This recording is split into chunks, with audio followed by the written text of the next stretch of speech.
जंग आज़ादी में उर्दू का किरदार बहुत लंबा चौड़ा उन्वान है। और जंग आज़ादी सही मानों में जंग आज़ादी बनी और आज़ादी की लड़ाई लड़ी गई, जिसमें राब्ते की ज़ुबान उत्तर और वस्ती हिंदुस्तान में उर्दू ही रही है। एक अवामी ज़बान की हैसियत से और एक जिम्मेदार ज़बान की हैसियत से इसने कोशिश की कि मुल्क आज़ाद हो।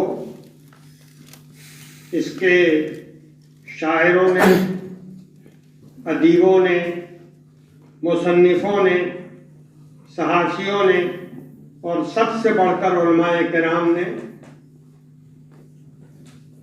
उर्दू के ज़रिए आज़ादी की मशाल को जलाया और उसकी लौ को तेज करते रहे, यहाँ तक कि हिंदुस्तान आज़ाद हो गया।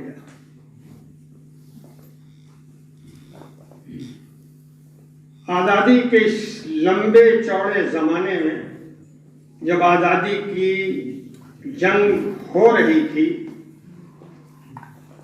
जिन लोगों ने, जिन अखबारों ने, जिन शख्सियतों ने इस अजीमुशान जंग में हिस्सा लिया,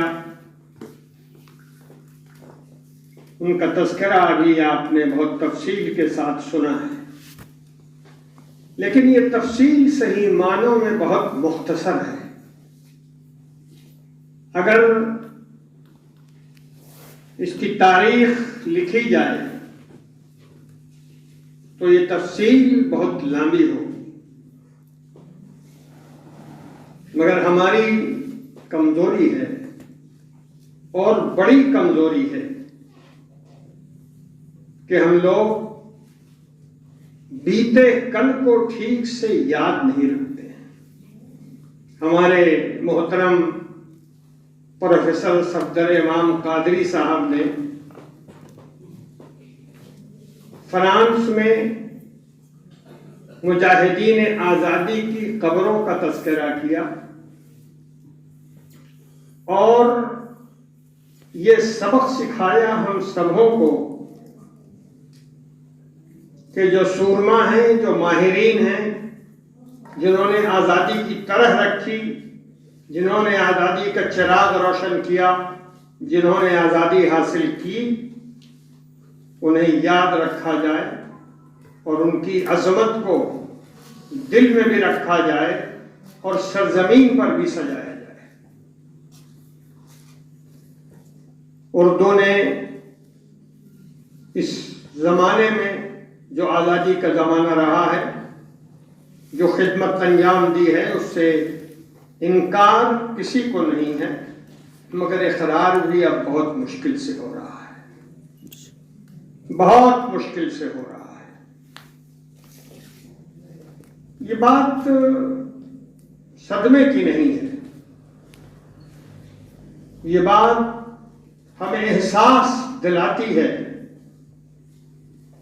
कि एहसान फरामोशी की हद हो रही है और उर्दू को जो मकाम और मर्तबा मिलना चाहिए था, वो मकाम मर्तबा आज़ादी के बाद नहीं मिला। हालांकि ये ज़बान ऐसी थी कि जिसे सिर्फ मुंह से न लगाया जाता, दिल में बैठाया जाता। इस ज़बान का तरीक़ा तो ऐसा है कि जहां से भी गुजरती है सलीका छोड़ जाती है, मगर उर्दू कभी कभी अपना दर्द भी बयान करती है। जिस तकलीफ से वो गुजरी और गुजर रही है, वो यकीनन बहुत अनदोहना है। ज़बान को मिटाने के लिए जितनी शक्लें की जाती रही हैं और अब नई कौमी तालीमी पॉलिसी के जरिए उर्दू का गला घोटने की खातिर जो आने वाले दिनों में काम होगा वो यकीनन बड़ा दर्दनाक होगा, मगर होगा। ऐसी सूरत हाल में उर्दू से मोहब्बत रखने वालों, उर्दू की कदर करने वालों, उर्दू लिखने और बोलने वालों की जिम्मेदारी ये है कि वो अपनी ज़बान के जरिए, अपनी अंजुमनों के जरिए, अपनी महफिलों के जरिए, अपने अपने असरात के जरिए उर्दू को फैलाएं और फैलाते रहें। इसलिए नहीं कि उर्दू ज़बान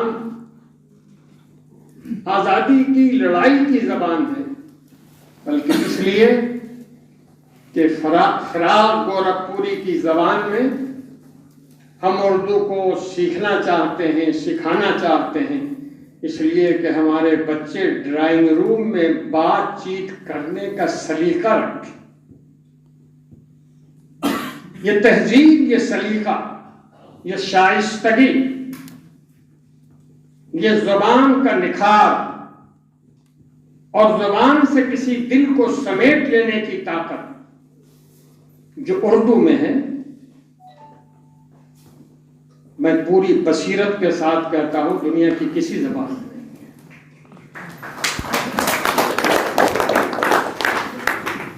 इस ज़बान को जिंदा रहने का हक है और ये ज़बान जिंदा रहेगी, पाइंदा रहेगी। शुक्रिया।